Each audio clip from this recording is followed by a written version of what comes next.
In this video, I will show you the right way to install Google Doc on your laptop or your PC.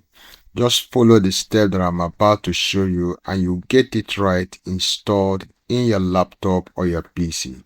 You need to locate your browser, either you're using Microsoft Edge, Google Chrome, anyone can serve. Now I am using Google Chrome for this purpose.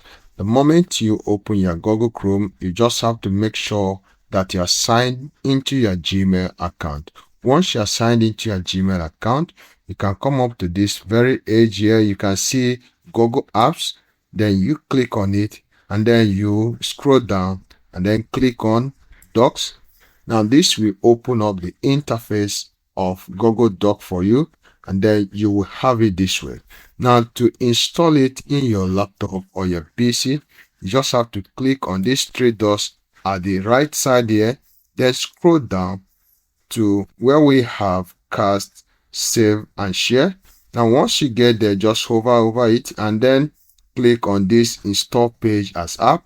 This will come up for you. You can do well to rename it. Maybe you change it to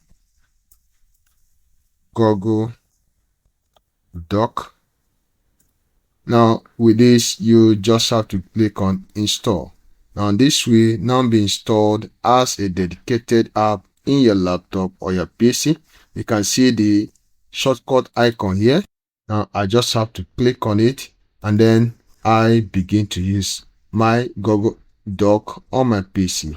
One thing with Google Doc is that it helps you to collaborate with others as you prepare your work. If you enjoyed this video, please don't forget to hit the like, subscribe to this channel, and then do well to come back to this channel to watch more videos from this particular channel. Thank you.